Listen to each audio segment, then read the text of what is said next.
Vous écoutez Europe 1, il est 11h30. Le journal de la santé avec Elisabeth Assayag. Une première mondiale. Un patient souffrant d'une tumeur cérébrale cancéreuse a pu être opéré grâce à la réalité virtuelle. Kate, la duchesse de Cambridge, s'engage pour la santé des jeunes. Elle a pris la plume ce matin dans la version anglaise du Huffington Post. Et puis, les réseaux sociaux se sont mobilisés pour financer un fauteuil électrique à un handicapé. Et tout d'abord, la duchesse de Cambridge, Kate, s'engage pour la santé des jeunes dans la version britannique du Huffington Post.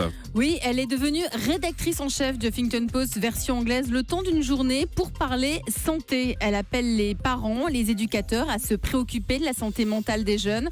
Dans un article publié ce matin, elle écrit « La santé mentale de nos enfants doit être considérée comme tout aussi importante que leur santé physique ».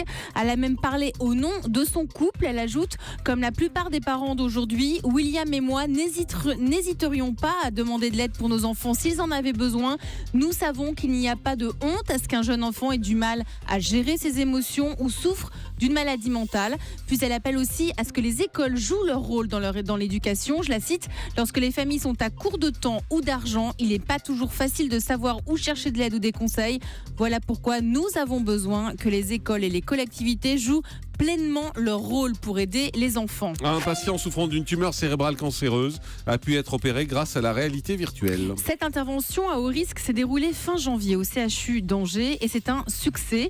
Pendant cette opération exceptionnelle, le patient était réveillé et surtout équipé de lunettes 3D. C'est une première mondiale. Des essais sur des enfants pourraient également avoir lieu d'ici la fin de l'année. Écoutez les explications de Mélanie Gomez pour Europe 1. En fait, avec ces lunettes, on va placer le patient dans un univers virtuel et ça va permettre de guider son chirurgien. L'objectif, c'est de retirer la tumeur sans abîmer les zones du cerveau qui dirigent la vision. En fait, cette tumeur était très mal placée, tout près des connexions cérébrales qui permettent de voir. Et en plus, cet homme avait déjà perdu l'usage de l'un de ses yeux. Du coup, là, grâce à ces lunettes 3D, pendant 2 heures, on lui a projeté à la fois des images relaxantes, comme des jardins japonais, mais aussi d'autres images neutres avec des points lumineux qui apparaissent, un coup à gauche, un coup à droite, en haut, en bas, pour tester son champ visuel, car en même temps, le chirurgien progressait dans son cerveau vers la tumeur, mais avant de retirer quoi que ce soit, il fallait que le malade lui confirme pas à pas ce qu'il voyait en temps réel pour être certain qu'il ne retire pas ni n'endommage des cellules contenant les connexions vers les nerfs optiques. Au final, il a fallu 5 heures pour retirer toute la tumeur cancéreuse du cerveau de cet homme. Aujourd'hui, il est en parfaite santé et n'a aucune séquelle sur le plan visuel. Les réseaux sociaux mobilisés pour financer un fauteuil électrique à un handicapé. Il n'a fallu que quelques heures pour que Philippe, alias Philou Sport, très connu et très suivi sur Twitter, il lâche à ses 50 000 followers que suite à un problème administratif, il allait encore attendre des mois avant de pouvoir acheter un fauteuil roulant adapté à son handicap évolutif. Il est myopathe, commentateur sportif très connu sur Twitter, il bénéficie donc d'une large note de solidarité. Alors comment le web lui est venu en aide ? Écoutez les explications d'Ariane Lavrieux pour Europe 1. C'est une de ses fans sur Twitter, la journaliste de l'équipe Laurence Linhart, qui a d'abord lancé une cagnotte sur Internet. Et les 50 000 amis de Philippe ont immédiatement réagi. Des clubs de foot dont il se moque régulièrement ont même relayé l'appel. Il a finalement récolté 14 000 €. De quoi se payer donc un nouveau fauteuil mieux adapté à sa myopathie. S'il avait suivi la procédure administrative, il aurait attendu en tout 1 an.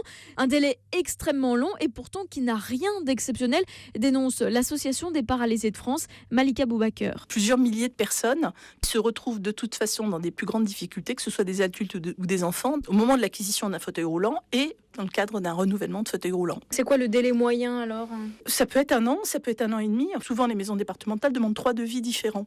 Et quand vous n'y arrivez effectivement pas, vous pouvez faire appel à des fonds spéciaux que détiennent certaines associations. Mais là encore, vous devez faire effectivement des démarches administratives, passer par une commission d'octroi de droit, etc.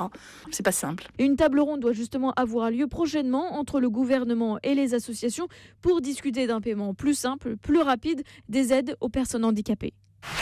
Voilà, et puis une nouvelle assez triste sur Marthe Mercadier, puisque l'état de l'actrice se dégrade. L'actrice âgée de 87 ans est atteinte de la maladie d'Alzheimer. Sa fille a pris la parole et a dit que son état était dégradé, qu'il devenait difficile de s'en occuper. Elle a des problèmes d'élocution, de suivi de conversation et elle a du mal à se repérer dans l'espace. Je vous propose d'écouter Marthe Mercadier, qui avait été l'invitée exceptionnelle d'un grand direct de la santé, et elle nous avait confié vouloir rester auprès de sa fille et ne pas être dans une maison médicalisée. C'est une grâce que Dieu m'a permis de continuer. Et si on vous proposait par exemple d'aller dans une maison médicalisée, une maison...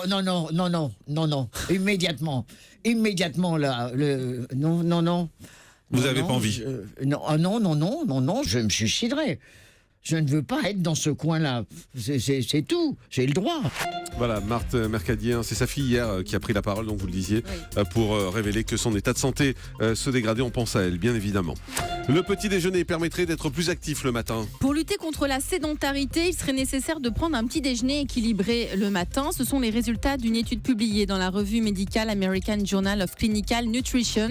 Les chercheurs ont observé à peine 23 participants âgés de 21 à 60 ans. C'est pas beaucoup comme échantillon. Le premier groupe devait prendre un petit déjeuner et l'autre groupe devait commencer la journée le ventre vide. Pendant 6 semaines, un repas de 700 calories a été fourni avec l'obligation d'en consommer la moitié dans les 2 heures qui suivaient le réveil. Et les chercheurs ont constaté que les participants qui ne prenaient pas de petit déjeuner consommaient autant de calories que les autres qui en mangeant plus pendant la journée. Ils ont aussi remarqué que ce repas permettrait d'être plus actif et de pratiquer plus facilement le sport. Le petit déjeuner, ça représente tout de même 20% des apports caloriques de la journée. Allez, le chiffre du jour. Vous avez 25% de risque d'être hospitalisé si vous vous sentez plus vieux que votre âge. Il a déjà été démontré que se sentir jeune psychologiquement était un gage de longévité. En revanche, se sentir vieux n'est pas bon du tout. Vous avez un risque supérieur de 25% d'être hospitalisé dans les 2 à 10 ans qui suivent votre sentiment de coup de vieux. Alors, restez jeune dans votre tête. Voilà, restez forever young. Bien.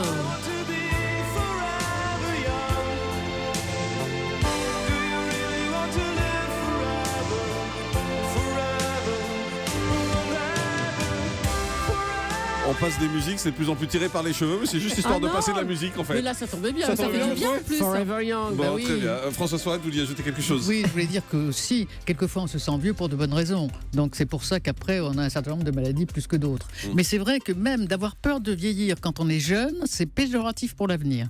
Avoir peur de vieillir quand on est Vous jeune. savez, les gens qui disent je veux pas vieillir, qui ont Ouais. une idée extrêmement négative du vieillissement, il y a des études longitudinales qui montrent qu'effectivement ils ont plus d'ennuis quand ils sont vieux et ils deviennent vieux plus vite Donc, que les autres. c'est beaucoup dans la tête, c'est ce qu'on répète C'est souvent quand même ici. pas mal dans la tête.